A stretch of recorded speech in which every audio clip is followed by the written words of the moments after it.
¿Cómo les va? ¿Cómo andan? Otra edición más de este Aciertos y Errores, y un Aciertos y Errores que empieza agradeciendo todos los saludos que tuvimos en la semana que acaba de culminar debido al Día del Periodista. La verdad que agradecidos por los saludos, agradecidos por algunos regalos también, y disculpas a aquellos lugares en donde uno lamentablemente no pudo asistir a pesar de esa invitación, digamos, que fue en tiempo y en forma. Nosotros vamos a comenzar con este Aciertos y Errores contándoles quiénes van a estar en el programa del día de hoy. Va a estar Sergio Escalante, que es uno de los integrantes del nuevo triunviro de la CGT Regional San Martín. Digamos, no se renovaron las autoridades con el mismo formato de antes, y Sergio es uno de los nuevos, al menos en lo que tiene que ver con la dirección de esta CGT, que depende de la CGT a nivel nacional. Le vamos a preguntar cuál es la actual situación de una CGT que pareciera que ha perdido la calle. Ustedes han visto en estos días, en estas horas, las movilizaciones intensas y muchas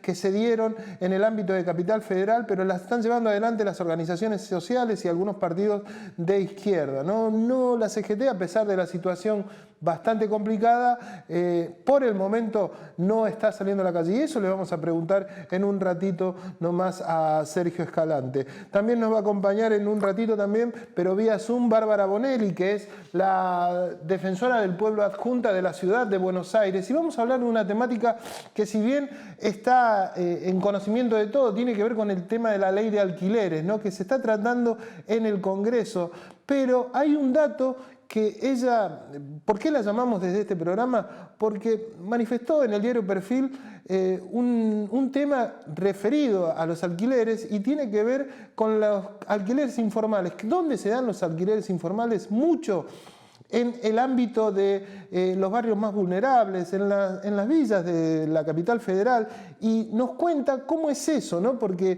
no se está teniendo en cuenta. Y también en lugares que se conocen como conventillos también, que no lo rige nada esto, pero a pesar, digamos, de que se está debatiendo la situación de si los alquileres, si esta ley es mejor que la anterior, y los costos y los montos, los requisitos son muchos.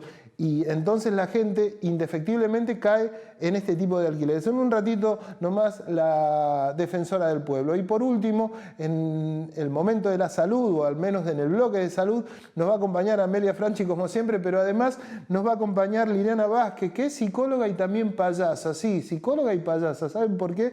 Porque están llevando adelante el trabajo de payaso lo hacen, de clown, que es muy habitual en muchos hospitales, lo hacen de manera asidua, pero además ahora incorporaron una obra de teatro que van a llevar adelante en el Teatro 25 de Mayo, recuperado en Villa Urquiza, y es en homenaje a los médicos, ¿no?, a todo el servicio de salud que pareciera que tras la pandemia, ¿se acuerdan? Los primeros días lo aplaudíamos mucho, pero ya quedó en el olvido. Todo esto lo va a ver en un ratito en este Aciertos y Errores del día de hoy. Y vamos a dar comienzo con algo que sucedió hace un par de días atrás, más precisamente el día 9 de junio, porque se conmemoró el 66 aniversario de los fusilamientos de José León Suárez. Y ahí estuvieron presentes varias figuras políticas de importancia, en particular el actual presidente del Partido Justicialista de la provincia de Buenos Aires, estoy hablando de Máximo Kirchner, y polémico Máximo Kirchner. Ahí estuvo en un discurso, lo acompañó el actual ministro de Obras Públicas, que es ni más ni menos que Gabriel Catopodis, también el intendente, y varios y demás políticos de distintos espacios que conforman el Frente de Todo. ¿Por qué digo esto? Porque hay que ver la foto. Ustedes vean las imágenes y es una muestra, sin lugar a duda, de la situación que está viviéndose para dentro del Frente de Todos. Pareciera que se ha bajado un poco la crítica hacia adentro, se está depurando. Algunos dicen que tiene que seguir depurándose lo que tiene que ver con el Gabinete Nacional. Lo cierto es que la muestra de un sector, quizás, si se quiere, emparentado con el gobierno nacional, que lo encabeza el propio ministro de Obras Públicas, Gabriel Catopodis, y la presencia de Máximo Kirchner, que pareciera que es otro de los espacios que no está tan de acuerdo en las medidas que lleva adelante el gobierno, y esa interna que todos conocen, los aunó por ese homenaje a los fusilados en José León Suárez. No hay que olvidarse lo que pasó el 9 de junio de 1956 en un fusilamiento que se llevó en la madrugada del 10 de junio, bien digo. Y bueno, hay un libro que escribió ni más ni menos que Rodolfo Walsh, y en el prólogo es bastante, es en el prólogo en donde nosotros hemos tomado un párrafo para darle nombre al programa nuestro, que es ni más ni menos que Aciertos y Errores. Pero nosotros hicimos un compilado de lo que sucedió ese día ahí en 9 de julio y Avenida Márquez, en José León Suárez, donde estuvieron estas personas que acabo de nombrar. Para que esto no vuelva a suceder, piensen, la memoria es tan importante para todos nosotros. Si no tenemos memoria vamos a caer en la misma. Estamos sufriendo muchísimo, muchísimo. Y creo que todo lo que somos laburantes nos está pasando eso. Y nuestros hijos, ¿qué le podemos dejar a nuestros hijos? Hay que pensar en la Argentina, no hay que pensar en otra cosa. Creo que lo fundamental acá es que haya gente que tengan los huevos para sacarnos. Por favor, que eso lo necesitamos como peronista, lo necesito como hija que perdió a su padre. Desde esa sangre derramada de aquellos mártires es que estamos acá. Y estamos acá para hacer lo que tiene que hacer el peronismo. No se trata de ser peronista, sino de hacer peronismo. Se trata todos los días de militar, se trata todos los días de cargar de esperanza las fábricas, las plazas, las iglesias, los barrios, cada rincón de la Argentina, con Alberto y con Cristina, con todos los compañeros, sintiéndonos parte del conjunto, nadie menos de lo que es y nadie más de lo que debe ser. Yo le pido hoy a cada compañera y compañero que en su lugar de trabajo, en su escuela, si hay alguno que ande con el cuentito de la libertad o de la democracia, que le cuente de Valle, de Vallese, que le cuente de Eva Perón y de tantos compañeros y compañeras que realmente tuvieron un compromiso con la libertad y con su patria muy lejano. Entonces, creo que yo agradecer, nunca imaginé la primera vez que tuve el libro en mi mano que iba a tener este día acá. Yo agradecer al peronismo de San Martín y a sus familias, y la familia de los compañeros, la oportunidad de poder estar acá, porque para uno es saber que esos libros que uno encontró están presentes en ustedes. Muchas gracias a Martín, vecinas, vecinos. No aflojen, es complejo, es difícil, pero debatamos y discutamos de cada verdad relativa, la síntesis superadora, y compañeros, compañeras, a soñar, a trabajar y a comprometerse con lo que uno cree, que si no es imposible. Muchísimas gracias, compañeros.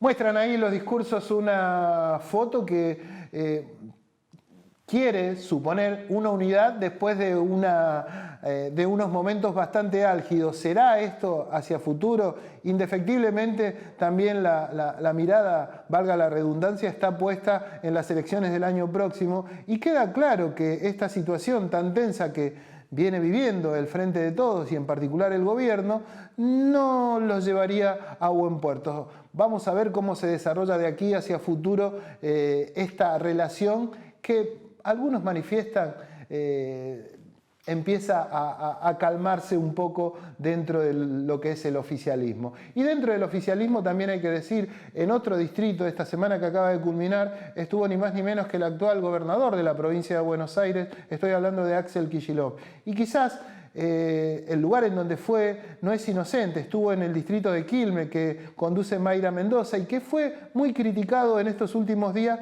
por unos supuestos pagos millonarios de cooperativas de ese lugar, ¿no? Yo digo que no fue inocente porque en las palabras que usted va a escuchar ahora del gobernador se nota el apoyo hacia la intendenta, y bueno, vaya uno a saber qué es lo que va a determinar la justicia. Por lo pronto es indefectible y es ni más ni menos que un hecho el apoyo que le brindó el gobernador. Vemos la nota y tras la nota nuestro primer invitado. Quilmes, después de 4 años de abandono, que nadie vino a hablar de lo que pasaba y de lo que no pasaba en Quilmes, vemos un municipio que se está moviendo. Mayra lo dice siempre, es un municipio que estaba postergado, es un municipio que tiene incluso desequilibrios con municipios vecinos, así que el compromiso del gobierno de la provincia de Buenos Aires para que Quilmes ocupe el lugar que tiene que ocupar es absoluto. Y la confianza de que con tanto golpe, con tanta acusación, con tanta campaña negativa, con tanto marketing y medio de comunicación trabajando, no hacen más que reafirmar nuestra convicción de que Mayra Mendoza es la intendente que Quilmes necesita.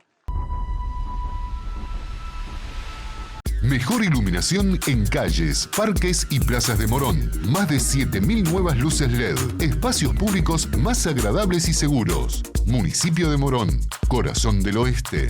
Te presentamos Doctor Osdepim, un servicio de nuestra obra social, por el cual podés comunicarte con un médico a través de videollamadas las 24 horas del día, los 7 días a la semana. Baja la aplicación y sumate a la telemedicina a través de tu consulta médica online, sin salir de tu casa. Osdepim, te estamos cuidando.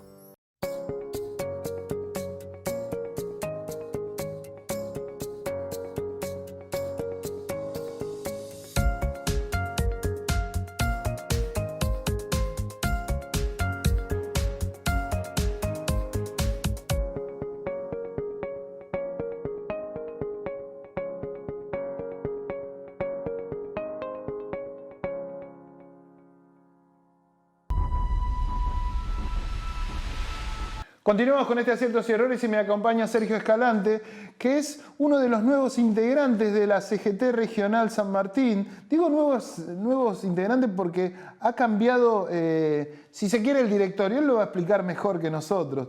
Y un poco charlar de la pata gremial. En esta semana ha habido algunos encuentros entre lo que tiene que ver con la CGT a nivel nacional, con sectores de los piqueteros.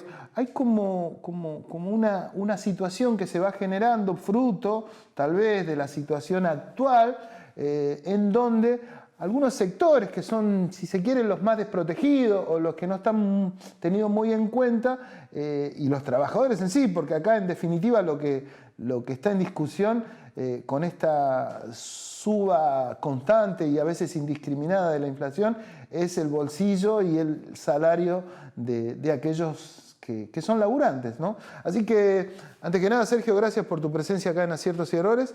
Y bueno, contame un poco, hay una nueva dirección en lo que tiene que ver con la CGT regional, ¿no es cierto, San Martín? Sí, sí. Buen día.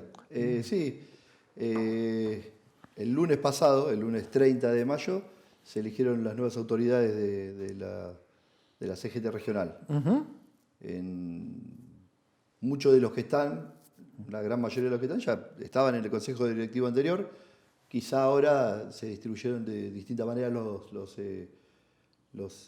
puestos, las secretarías, pero creo que sigue siendo la misma CGT regional con la misma responsabilidad, porque los cargos son más, un poco más de responsabilidad que un cargo en sí, ¿no es cierto? Tal cual. ¿Este cambio en lo que tiene que ver con la dirección obedece a algo en particular o es fruto, digamos, fruto del debate, fruto de la discusión, fruto de las inquietudes, de las ideas, de todo lo que fortalece a las organizaciones y también a la CGT. O sea, cuando hay más ideas, más discusión y más debate, lo que se logra es justamente esto, que haya... que se reposicionen los lugares, más que nada. Esta CGT regional, digamos, es, si se quiere, o sea, es muy reciente, ¿no? O sea, es el segundo mandato, ¿no es cierto? ¿Por qué se generó una CGT regional habiendo ya una a nivel nacional? No, que estatutariamente existe, corresponde, claro, digamos. Corresponde. Lo que no estaba, o sea, no estaba antes, digamos. Claro, no estaba normalizada por discusiones, por cuestiones que que no llegan a ponerse de acuerdo los compañeros y las compañeras de la región y bueno, ahora con esta nueva camada o esta renovación también de compañeros, quizás logramos que haya consenso o los mismos antiguos, porque son compañeros con mucha experiencia de muchos años, también entendieron de que era necesario llegar a consensos y conformar, digamos, un consejo directivo para representar a la región. Que no es ni más ni menos que un brazo, un tentáculo de la CGT Nacional, no es una institución autártica, sino es más bien un... Sí, lo orgánico, Claro, y dice lo orgánico, que ustedes corresponden a la CGT Nacional. De hecho, la conducción de la regional no son secretarios generales, sino somos delegados regionales. Delegados regionales, delegados digamos. regionales, sí. Acá hay una conducción tripartita en este caso, ¿no? O sea, no sé si hay cabeza, pero por lo pronto está Octavio Argüello. El compañero Octavio Argüello, que es el que ya venía estaba- de estaba antes. en el anterior, Sí. el anterior triunvirato, que es de la Camioneros. Está Ezequiel Fabaniza, que es un compañero de la UOM de San Miguel. Y bueno, estoy yo también, que soy de la Limpiación. Bueno, acá también se ve que hay gente, o sea, de San Miguel, 3 de febrero y San Martín, digamos. Eso también fue contemplado, digamos, no fue inocente, digamos, o sea, al ser regional... Sí, bueno, lo que se trata de dar es participación, pluralidad y que cada región tenga una representación, digamos. Todos representamos los 5 distritos, no es que uno representa a Son cada 5 uno. los distritos que Claro, ¿cuáles son? San Miguel. San Martín, 3 de febrero, San Miguel, José C. Paz y Malvinas Argentina. Hay varias, hablando como vos manifestás, discusiones que se empiezan a dar en cuanto al rol de la CGT en un momento tan particular, digamos. O sea, dicen algunos que por ahí muestran cierta quietud, digamos, quizás con otro gobierno de otro color político, quizás ustedes ya lo hicieron en otro momento, estarían en la calle y quizás en este momento es como que mantienen cierta cautela. ¿Esto lo notás vos? ¿Se lo manifiestan la gente? Digo, ¿cómo lo ves vos? Bueno, el tema pasa... a lo largo de la historia, el movimiento obrero organizado, la CGT, ha llevado adelante distintas luchas. Y también depende de qué manera el gobierno llega al gobierno, ¿cierto? Si actuó de distinta manera cuando eran gobiernos ilegítimos, dictaduras, gobierno de facto, y otra cosa es cuando la voluntad popular pone un gobierno a conducir el país. Sí, sí. Sí, que es elegido democráticamente. Inclusive hay sectores dentro del peronismo que acusa a la CGT de poca intervención en la época de Macri, y hay sectores que dicen que al gobierno Macri no lo dejamos gobernar. Entonces creo que es una cuestión de hilvanar fino y darse cuenta de cuál es la posición de la CGT. Primero, lo que se hace es respetar la decisión popular. Y después, manifestar en los distintos ámbitos los desacuerdos con las políticas que se llevan adelante. Y en el caso de que se lleva el consenso de medidas de distinto tipo, sea paro general, o sea manifestaciones, marchas o reclamos, se llevan adelante. ¿Ustedes cómo consideran que es el rol del gobierno en cuanto a la prioridad o no que le da al sector trabajador? Bueno, a ver, el gobierno llega, digamos, después de los 4 años del macrismo, con muchísimo condicionamiento. O sea, llega con deudas que se vencían inmediatamente, llegan con la caída libre que hubo en los 4 años de pymes, llega con la inflación que el gobierno de Macri lo agarró al 20 y pico % y lo deja al 50 y pico %. Y digamos, y todo un avance, digamos, en contra de los sectores de la producción y de la industria. Cuando llega el gobierno y empiezan a gobernar, llega la pandemia, que lo que hace es perjudicar mucho más la situación, No nos olvidemos también de las negociaciones que hubo a ver por el tema de la deuda con privados y después con el FMI. Y después viene la guerra Sí, Ucrania. de Ucrania. ¿Y vos considerás que todo eso es un motivo por el cual... No, yo digo que eso lo que hace es que visibilicemos el contexto. O sea, no es lo mismo una situación geopolítica de crecimiento general que una situación geopolítica donde todos los PBI del mundo caen, donde hay líos tremendos con la energía en todo el mundo, y nosotros con la situación precaria que veníamos de parte de los 4 años de Macri, lo único que hizo es empeorar esa situación. Evidentemente nos gustaría que le encuentre la vuelta al tema de la inflación. Se necesitan acuerdos políticos reales con todos los sectores. Pero ellos no obedecen a la CGT, no somos un partido político. No, tal cual. Lo que pasa es que pareciera por momentos como que hay más comprensión, pero no sé si eso es también es lo que se plantea en las bases. Digamos. Yo entiendo el análisis que vos haces, pero a veces la necesidad de la gente es más urgente, digamos, ¿no? Sí, a ver, en este gobierno se manifiesta y se lleva a los hechos el tema de que las paritarias sean libres y hasta se dice que tiene que vencer la inflación, o sea que el poder que de tiene salario que ser más alto. tiene que ser de la inflación. Bueno, la inflación está desbocada y se complica, no hay número, no hay certeza para decir, che, este número va a superar la inflación y es un lío bárbaro, pero está la voluntad. En otra época era topes, techos, y si no hacíamos paro y no hacíamos movilización y si no nos comíamos toda la conciliación obligatoria, no teníamos una paritaria acorde a lo que necesitaba el compañero, o por lo menos la posible. Está bien. Y en ese marco, ¿ustedes ven, al menos desde la dirigencia sindical, que más allá de esta comprensión o de este contexto que se puede poner sobre la mesa, este gobierno que quizás tiene algún tipo de simpatía por parte de ustedes, corre riesgo de no continuar, sencillamente, o sea, de perder una elección en el ámbito... De hecho, cualquier encuesta que se hace hoy, los números no son para nada positivos. Pero digamos, yo creo que no es época de hablar de no, tal cual. Lo que pasa que yo no hablo de elecciones, digamos, yo hablo en función...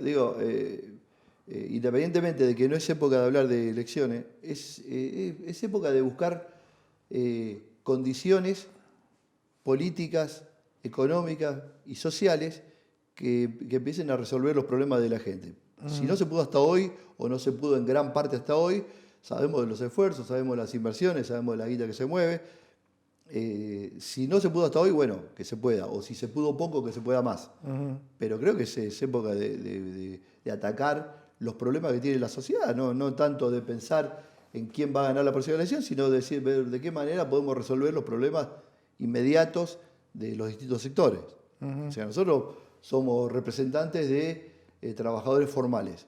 Para nosotros el trabajo es un derecho de primer orden. Para mí y para toda la regional, lo que nosotros manifestamos en cada lugar, el otro día estuvimos reunidos con Joaquín Sabela y José Luis Rodríguez de la Unión Industrial de acá de General San Martín, y hasta estamos pensando ideas de qué manera se puede aportar, por ahí en el sector nuestro, en la región nuestra, de qué manera se puede aportar para que haya más trabajo genuino, formal, porque es la salida del trabajo formal, no precarizar y achicar los status quo de los que están hoy, sino de fortalecer eso. Ya para ir culminando, porque te escuchaba y muchas de las quejas de los empresarios tienen que ver con la presión muy fuerte que tienen a través de las cargas sociales y todo lo demás. Digamos, quizás esto ustedes se lo manifiestan a los sectores gubernamentales, digamos, como para ver algún tipo de paliativo, porque en ocasiones... y también tiene que ver esta cuestión con el hecho de las indemnizaciones vigentes que impiden esa contratación formal que vos tanto manifestás. ¿Lo ven ustedes o qué mirada tienen? A ver, lo que creo es, primero, que esta presión sea impositiva, sea de cargas sociales, corresponde a que el empresario lo manifieste en el gobierno. Quizá nosotros nos podemos sentar con el empresario y evaluar algunas cosas, pero algo en conjunto, pero eso ¿Se lo manifiestan a ustedes también? Se lo manifiestan, pero ellos corresponde que ellos se lo manifiesten al gobierno. Nosotros podemos charlar con el gobierno, podemos llevar esa inquietud, pero también tenemos que ver de dónde sale, de qué bolsillo sale lo que no entra por un lado, ¿no es cierto? Claro.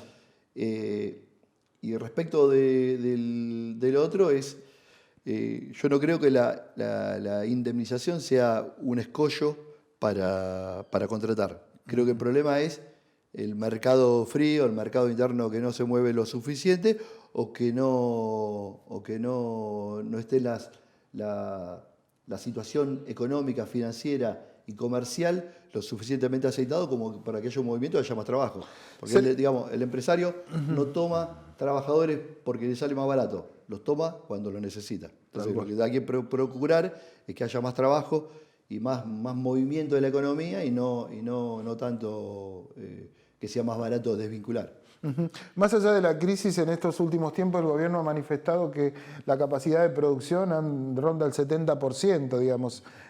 Pero sin embargo eso no derrama, no decae o no decanta en la gente, digamos. De hecho, hoy se habla de un sueldo mínimo, qué sé yo, un laburante tendría que ganar 100.000 pesos por lo menos, cosa que no es el general, digamos, ¿no? Sí. ¿Cómo lo ven a esto ustedes? Que como que hay crecimiento, pero no hay, si se quiere, distribución, ¿no? Si vemos las distintas escalas salariales de las distintas actividades de los distintos sindicatos, a ver que nosotros estamos por sobre ese número. Pero, a ver, lo que se necesita es que, digamos, esa industria o las actividades que son de servicio y las actividades que son productivas, primero que haya un desarrollo sustentable. O sea, el desarrollo sustentable tiene que ver con un equilibrio entre lo social, lo económico y lo ecológico. Porque digamos, sí, también, si no cuidamos el medio ambiente, no hay futuro para nuestros hijos, para nuestros nietos. Entonces, creo que independientemente de las urgencias hay que tener en cuenta esas tres cosas. Digamos, se tiene que atacar la desigualdad, se tiene que atacar la pobreza, se tiene que atacar la estructura de pobreza que está instalada en distintos lugares, tiene que haber capacitación, tiene que haber formación y tiene que haber integración, tiene que haber una cuestión de aunar los dos mundos, el mundo formal y el mundo informal. Me parece que hay un mundo marginal donde hay pobre, rico e indigente por el lado informal, y después está el lado formal, donde también puede ocurrir eso. Yo creo que hay que homogeneizar esa situación, y eso son políticas de Estado. Y esos son acuerdos entre los sectores políticos, entre los distintos sectores políticos. Tiene que haber una política de Estado en la que estén todos de acuerdo y decir, che, esto va por este lado, tiene que ser política de Estado a mediano plazo. Y después la coyuntura se va discutiendo, sí, como se discute siempre, pero el tema de la seguridad, la educación y la salud tiene que estar en política de Estado, que se lleven adelante y que todos estemos convencidos. ¿Ustedes desde el rol de CGT impulsan esa política de Estado, digamos? Y nosotros estamos donde tenemos la oportunidad de hablar, hablamos de acuerdos políticos. La política es la transformadora de la realidad. Así que la única manera de salir de esta situación es con política y con discusiones políticas que contemplen a toda la sociedad, no a un grupo, sino que a toda la sociedad tiene que estar contemplada en ese acuerdo de político y llevarlo adelante más allá de los gobiernos que estén de turno. La última, Sergio, si no son escuchados, si el gobierno, digamos, por ahí, cosa que creo que al momento no está pasando, pero al margen de eso, ¿ustedes tienen la intención de movilizar y salir a la calle y reclamarle a este gobierno también cosas puntuales y fundamentales para los trabajadores? Nosotros somos una regional, no somos la CGT nacional. Digamos, en todo caso, nosotros, como corresponde orgánicamente, llevaríamos nuestro planteo, nuestra situación, nuestra inquietud, incertidumbre, miedo, problema a la CGT Nacional, como lo hará cada regional, y la CGT Nacional, que es la gran cabeza, la gran madre, va a determinar. Pero no la lo situación. descartan, digamos. No descartamos ni afirmamos. O sea, la inquietud de la situación que vivimos nosotros la vive todo el país. En distintos lugares lo viven de una manera u otra. Todas las regionales se nuclean en la CGT Nacional, y si hay una movilización del movimiento obrero va a ser determinada y organizada por la CGT ¿Qué Nacional. prima hoy en el trabajador? ¿Mantener el puesto de trabajo? O, digamos, o sea, no sé si está bien hecha la pregunta. Digo, ¿qué es más importante para tener trabajo o que ese trabajo, digamos, se pague como se pague? No, tener trabajo de calidad. No hay una o la otra, son las dos cosas. Y a eso apunta. A eso apuntamos. Sergio, te agradezco mucho tu presencia acá en Acierto Cero. Ha sido muy amable. Sergio Escalante, nuevo integrante del triunviro de la CGT Regional San Martín, que contempla, como bien lo dijo él, a varios distritos. A San Martín, 3 de febrero, San Miguel, Malvinas, Argentina, y creo que me estoy olvidando de José Cepaz. Así que tras la pausa seguimos con este Aciertos y Errores.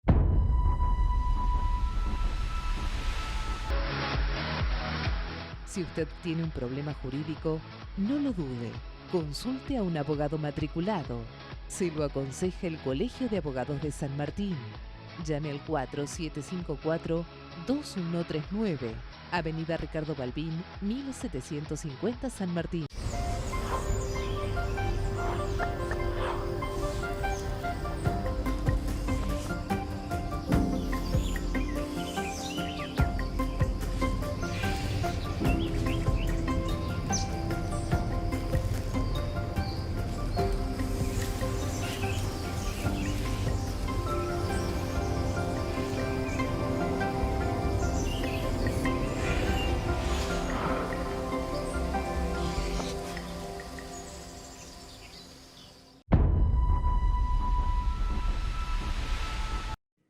Bueno, recién veníamos hablando de lo que tiene que ver con la precariedad en el trabajo, con el secretario gremial Sergio Escalante, ¿no? El hombre de la regional San Martín, pero esa precariedad no solo se da en el trabajo, sino también en el ámbito de los alquileres. Se está hablando mucho acerca de la actual ley de alquileres, la 27551, que trajo mucha polémica, ¿no? Pero de lo que no se está hablando, de lo que deriva la situación de los inquilinos no formales, ¿no? Y viene a cuenta esto porque tenemos la posibilidad de hablar con Bárbara Bonelli, que es la defensora de la ciudad de Buenos Aires, creo que defensora del pueblo de la ciudad de Buenos Aires, ¿no? Y ella manifestó en una nota días pasados en el diario Perfil algo que a mí me llamó mucho la atención, ¿no? Que ¿en qué deviene esa precariedad en lo que tiene que ver con los inquilinos, ¿no? Pero mejor que lo manifieste ella. Bárbara, gracias por tu presencia acá en Aciertos y Errores. Un gusto, ¿cómo están? ¿Qué decís? Bueno, un poco, yo hice la introducción, no sé si está bien, ¿no? Pero quería que vos me comentes mejor vos, porque estás más empapada en el tema y la nota de Perfil de hace un par de días es bastante elocuente.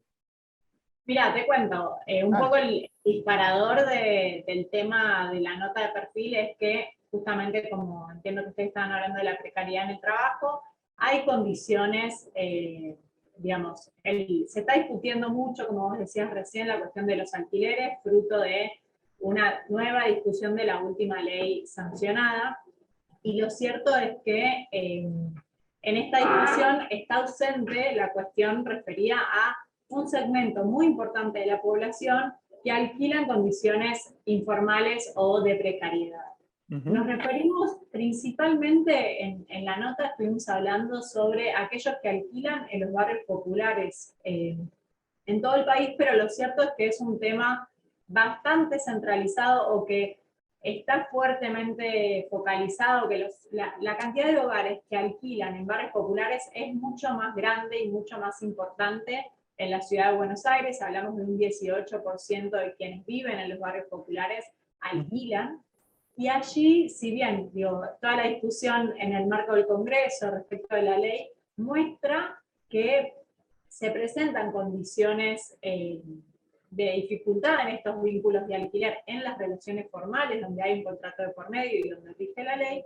Claro. Pensé que existe en este segmento de la población, no, hay ausencia total de reglas claras, no hay legislación, o sea, la ley no se implementa y las relaciones se dan de acuerdo a una relación de fuerzas, básicamente. Y eso, digamos, si bien en el mercado formal, el mercado formal funciona con opacidad, está regulado, pero está bastante librado a la oferta y la demanda. En el medio hay un derecho, que es el derecho a la vivienda. Entonces es necesario que se focalice en esta cuestión, en este derecho, y se atienda a esta particularidad que es la de las relaciones informales de alquiler. Tal cual, mira, yo voy a leer un párrafo de la nota de perfil que fue el que más me impactó, más que nada porque considera números que uno desconocía por completo. De acuerdo a los datos del Registro Nacional de Barrios Populares, del RENAP del 2018, en nuestro país hay 4.416 barrios populares, dando razón de 511.775 viviendas, de las cuales el 3% son alquiladas. Sin embargo, en el ámbito local, el porcentaje de las viviendas alquiladas en las villas y asentamientos es el número que vos decís, que es superior al 18%. Y bueno, y esta situación, calculo que se replica en todos estos lugares, ¿no?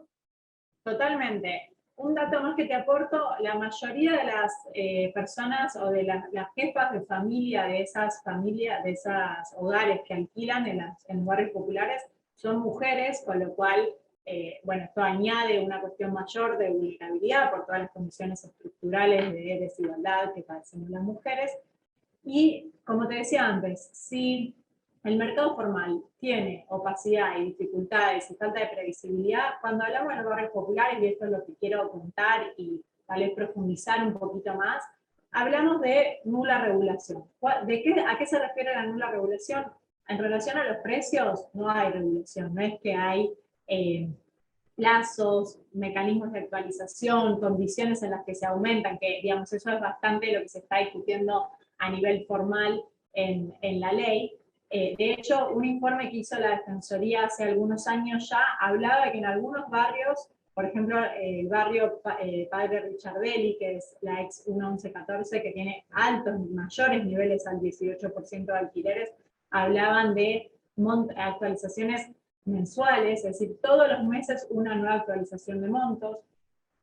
Obviamente hablamos de un segmento de la población socialmente vulnerable que tiene mucha dificultad de afrontar estos gastos y significan un monto significativo de sus ingresos.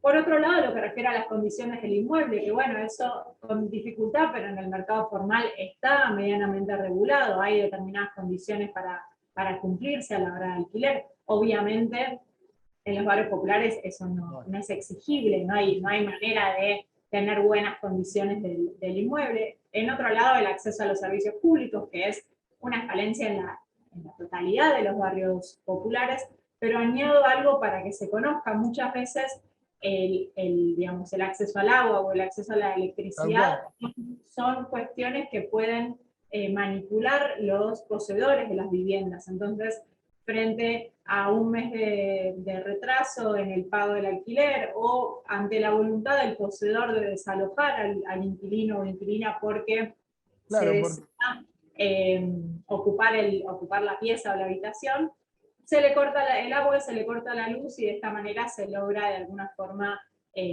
bueno, que la persona tenga que irse.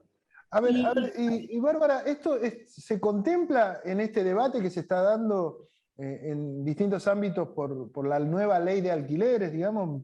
¿Está contemplado más allá de de este estudio que ustedes están haciendo, ¿no? Desde el lugar de la Defensoría?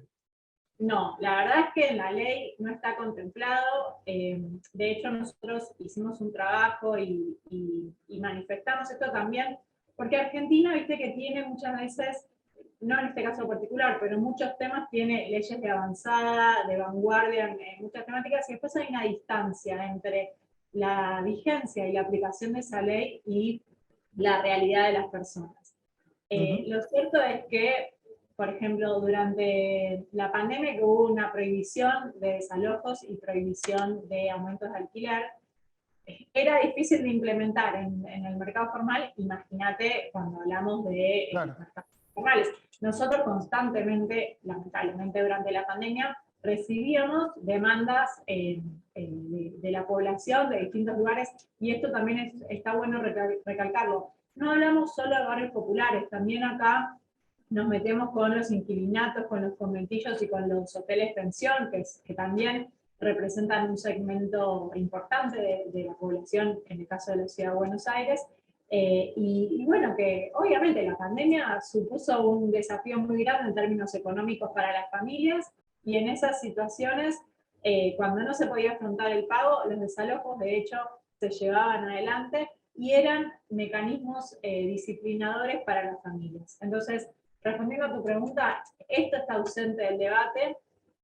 Si bien en la Ciudad de Buenos Aires se viene avanzando fuertemente en procesos de integración social urbana en 4 barrios de la ciudad, el más conocido es el barrio Padre Juan Mujica, que es la ex Villa 31, claro. Está la Villa 20, está Rodrigo Bueno y está el Tallón de Chacarita, como procesos que se están dando, pero lo cierto es que esta problemática, que es muy difícil, que supone un porcentaje de población importante, necesita entrar a la agenda pública, porque como te decía antes, el libre mercado y la oferta y la demanda puede aplicar para otro tipo de relaciones entre privados, pero acá hay una vulneración de un derecho básico y que es un derecho constitucional, que es el derecho a la vivienda. Sí, sin lugar a dudas lo que manifestás, no solo en el ámbito de la precariedad, digamos, porque evidentemente hace agua todo el sistema, si se quiere, para llamarlo de alguna manera, en lo que tiene que ver con los alquileres, ¿no? Porque uno, o lo que tiene conocimiento público, o lo que le llega a la gente, es que hay una discusión ni más ni menos de que si conviene más esta ley que la otra, pero vos en un par de párrafos, o al menos en esta corta charla, manifestaste la precariedad en barrios vulnerables, en inquilinatos, digamos, porque también la gente necesita tener un techo, digamos, de alguna forma, ¿no? Y ya solo el inquilino formal está, si se quiere, bastante preocupado por conseguir todos los requisitos para un alquiler que de por sí ya está por las nubes, ¿no? Totalmente. A ver, como te decía antes, la relación de alquiler en situaciones de formalidad también supone muchas veces relaciones de poder, en donde hay una parte tal vez un poco más nutrida y otra parte un poco más debilitada. Yo, a título personal, creo que digamos, la última ley, una ley que intentó dotar de previsibilidad esa relación, estableciendo un plazo más largo de alquiler, como el plazo de 3 años, una actualización con un sistema único, digamos, o formal, que el Banco Central podía publicitar, y de esta manera las reglas respecto a cuál era el índice eran claras para todos. Lo cierto es que a veces hay circunstancias, digamos, la inquilinización viene creciendo en nuestro país, entonces el alquiler es un tema que cada vez más va a ir tomando la agenda pública, porque cada vez más hogares que antes tal vez tenían la posibilidad de ser propietarios pasan a alquilar. Entonces hubo muchos aspectos positivos de la última ley, de la ley sancionada en el 2020, que como te decía antes, buscan dar previsibilidad en la relación. Los tipos de garantía que se emplearon también fue algo positivo, que al principio parecía que la ley había sido totalmente negativa. Hay que discutir con rigurosidad, hay que tener en cuenta que en el medio, desde que se sancionó esa ley, que ni siquiera se cumplieron los primeros 3 años, que podría haber un contrato firmado, que es algo también importante, una pandemia, una prohibición de desalojos, una prohibición de aumentos, y obviamente eso afecta al sistema y a las relaciones de alquiler, tal vez mucho más de lo que puede haber hecho la ley en sí. Sí, no, y también hay que tener en cuenta, digamos, que estamos hablando de una ley de alquileres en un momento en donde, digamos, es imposible que, no sé, una persona, un laburante, un trabajador común logre conseguir comprar una casa, digamos. Entonces me parece que esto tendría que ser algo prioritario y ser analizado con las distintas dificultades de la cuestión, ¿no? Porque es muy grave, me parece, esto, y que no se llegue a una solución y que beneficie a una gran cantidad de gente que necesita alquilar, ¿no? Totalmente, y también calculo que eso también a lo que vos apuntás, vivimos en un país que lamentablemente tiene altos índices de inflación, y bueno, y eso obviamente impacta en los vínculos de alquiler también, porque justamente la ley preveía una actualización que incluía el índice de precios al consumidor como una de los componentes, también el RIPTE, que es el referido a los salarios. Entonces, bueno, la verdad es que hay que discutir con rigurosidad y hay que dar un plazo tal vez mayor para ver efectivamente si las condiciones, toda ley es perfectible, pero bueno, hay que ver si las condiciones establecidas en la ley fueron, ¿cómo? No, si las condiciones están dadas, digamos, ¿no? Me parece. Exacto, exactamente. Ya para ir terminando, ¿hay alguna, desde tu mirada, hay alguna posibilidad de alguna ley o algún bosquejo, digamos, que sea adaptable a este momento? Porque también tiene que ver mucho con eso, ¿no? Mira, yo lo que creo es que obviamente hay que intensificar estos procesos que te comentaba antes de integración social urbana, porque si no es como que adentro del perímetro, digamos, que rodea a los barrios populares, no se aplica ninguna ley, no se aplica la ley de alquileres, no se aplica la ley o el cumplimiento de la dotación de los servicios públicos, no se aplica lo que se aplica en todo el resto de los barrios de la ciudad y del país. Entonces, yo creo que la forma es avanzar hacia la formalización de esos barrios, de la posesión de esas viviendas, y de esa manera también avanzar hacia la formalización de los alquileres. Para eso hay que tener una fuerte voluntad política y poder empezar a discutir estas cuestiones, porque durante mucho tiempo estuvieron totalmente fuera de la agenda y bueno, fue población a la que el Estado directamente no llegaba. Bárbara, te agradezco mucho tu presencia acá con nosotros, la verdad que muy, muy clara, muy elocuente, y la verdad con una problemática que para muchos, insisto, es desconocida, digamos, porque en la vorágine de saber si conviene más una ley que la otra, uno está dejando de lado esta que es una preocupación para una cantidad de personas que no es menor. Gracias. Muchas gracias a ustedes. Bueno, era Bárbara Bonelli, defensora del pueblo adjunta de la ciudad de Buenos Aires, con una problemática que tiene que ver con esto, con los alquileres, ¿no? Algo que pareciera que no es tan sencillo de resolver. Vamos a una pausa y tras la pausa continuamos con este aciertos y errores y viene la doctora como todas las semanas. Seguinos en nuestras redes sociales y entérate de todas las actividades legislativas. Honorable Cámara de Diputados de la Provincia de Buenos Aires.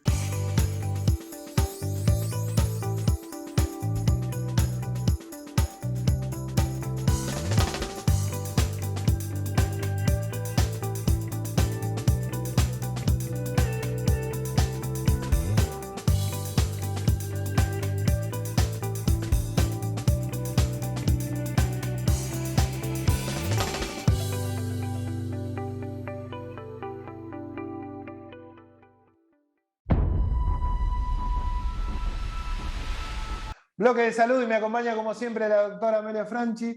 Y antes, ¿cómo le va, doctora? ¿Qué tal? ¿Cómo estás? ¿Qué dice? ¿Bien? Bien, muy bien. Estamos muy bien. medio, porque somos gente que está muy avenida con todo lo que tiene que ver con la tecnología, que en síntesis lo que quiero decir es que no entendemos nada, pero tenemos a alguien del otro lado, Liliana Vázquez, ¿no es cierto? Sí, Preséntela Liliana. usted, doctora. La voy a usted sabe presentar más. a Lili, realmente un lujo presentarla a Lili Vázquez. Ella es psicóloga social, Psicóloga pero es la social. directora del Teatro Comunitario Los Villurqueros, de Villa Urquiza. Villurquero. Y bueno, están haciendo una obra, que voy a dar el nombre, después ya nos va a contar un poquito, que se llama Margarita en el Tornú. Y vos sabés que Lili trabaja en el Tornú, ha hecho los primeros payasos de hospitales, los juegos para niños, ha hecho la parte de salud con niños en el Hospital Tornú y es una inmensa trabajadora de la Pero es salud psicóloga, no pública. puede ser payasa. Inmensa trabajadora de la salud No pública. puede Pero aparte ser es payasa. directora A ver, pero del que lo diga. teatro comunitario. Y te cuento, es una maravilla. Este es un homenaje a la salud pública lo que están haciendo. A ver, Adelante, Lili, contanos un poquito. Liliana, gracias por participar con nosotros. Gracias a ustedes por invitarnos y antes que psicóloga soy payasa, creo que nací payasa. Bien, ahí, bien ahí. Muy bien. Quiero retruco, me dijo. Muy bien, la verdad que... Bueno, contanos un poco vos, Lili, ¿en qué consiste esto? Bueno, el teatro me permitió abordar un montón de cosas en la vida, pero sobre todo después del 2001, de las crisis económicas que hubo en el país, que las hay todavía, pero bueno, en aquel momento nos permitió como organizarnos también a través del arte, a algunos vecinos, y empezar a hacer teatro para contar historias de nuestro territorio, sobre todo las cosas que habían sido conflictivas, pero que tuvieron, gracias a la lucha de los vecinos y a un buen final. Algunas todavía las estamos plasmando en escena, pero nos permite eso el teatro comunitario. Y así fue que nacimos en el año 2002, tratando de recuperar el Teatro 25 de Mayo junto a todos los vecinos, y hacíamos escenas en la puerta. Estaba tapiado el teatro y hacíamos escenas de teatro en la puerta para visibilizar que ese teatro no se tenía que vender ni se tenía que demoler porque era patrimonio histórico. Así que bueno, así empezamos. Imagínense todo lo que pasaron en estos 20 años, hicimos muchas obras de teatro contando sobre todo, bueno, la desindustrialización del barrio, muchas cosas que hemos contado, y bueno, nos metimos a contar un poco la historia del Hospital Tornú en clave de clown, porque uno es payaso hospitalario y no podemos dejar esa gran distinción que tenemos de ser payasos afuera de lo que hacemos. Así que logramos tratar la pandemia, esto que nos está atravesando, esto tan doloroso, emparentándolo con la apertura del hospital.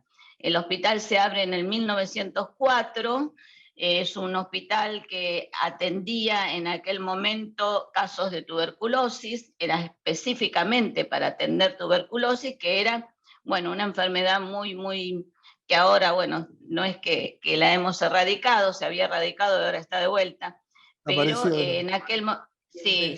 Y son enfermedades que tienen mucho que ver también la miseria, la mala alimentación, el hacinamiento, en fin, muchas cosas que estamos desgraciadamente viviendo hace unos cuantos añitos también, y eso repercute en la salud de la población. Pero bueno, tratamos de ponerle también una mirada de humor y de esperanza. Así que lo que se trató en esta obra es de contar, bueno, que siempre nos atraviesan pandemias o enfermedades que vamos a tener que luchar con ellas, y en este caso la emparentamos lo que fue el 1904, la apertura del hospital con esta situación que estamos atravesando ahora. Y logramos una obra de teatro esperanzadora, porque cuando entra la salud pública, lo que hace el equipo de salud es ayudar y salvar a todos los que se estaban muriendo en escena. No les puedo contar el final, tienen que venir a verlo. No cuentes el final porque vamos a ir a verlo. Bueno, ahí lo escuchaban, Liliana Vázquez, la directora de Los Villurqueros, que es una obra que se está dando una obra Margarita en el Tornú, se llama la obra que se está dando ahí en el Teatro 25 de Mayo de Villa Urquiza, un teatro recuperado. Vayan a verla los días domingos, es gratuito. Teatro comunitario, un homenaje a la salud pública, un homenaje a los médicos, y un poco tiene que ver con esto que decía lo último, con la memoria de la gente. No hay que olvidarse de las cosas, porque nos olvidamos y nos vuelven a pasar las mismas cosas, en todo aspecto. Somos medio cabeza durador. Realmente es un lugar hermoso y tiene para una capacidad de más de 600 personas. Así que ahí estaremos. Así que vamos a ir. Fue el Día de los Trasplantados en estos días pasados, ¿no? Y esto te lo digo en relación algunos temas que tuvo que ver con donación de órganos. Sí, las manifestaciones del candidato del Nobel, candidato Milei, que dice que uno bien podría vender los órganos Claro, si quiere y si necesita unos mangos. La verdad que vuelvo a lo mismo que decía recién. Tiene que ver con la memoria esto, ¿no? Recuerden todo esto. Hay que darse cuenta de lo que tenemos, ¿no? Y Porque si no, no nos va a ir del todo bien. vos si estás sano. Sí, estás sano. ¿Querés vender un riñón para qué? Porque sos bueno. Claro, y si te porque falta plata y te sobra un brazo. Por la plata, ¿no? ¿Y quién así te lo va a cuidar? Es terrible. Bueno, es patético más que terrible. La donación de órganos es gratuita, voluntaria. Son 2 puntos importantes. Es gratuita, voluntaria y todos los que puedan y quieran tienen que saber que hay muchísimas personas que necesitan de un trasplante, que se salvan muchas vidas. Es por ahí el camino, no vendiendo. Nosotros nos vamos, pero volvemos a un poquito de risa. Recién hablaba de los payasos, nos vamos. Qué lindo. Qué lindo que son los payasos, nosotros somos parte de ellos. Nos vamos con 3 payasos, nos encontramos con la semana que viene con más aciertos y errores. Han sido muy amables por estar del otro lado. Muchas gracias por los saludos, por el Día del Periodista. Feliz día, doctora. Feliz día a todos los cierto. colegas. Atrasado, pero acá andamos. Nos vemos la semana que viene. Nos vemos.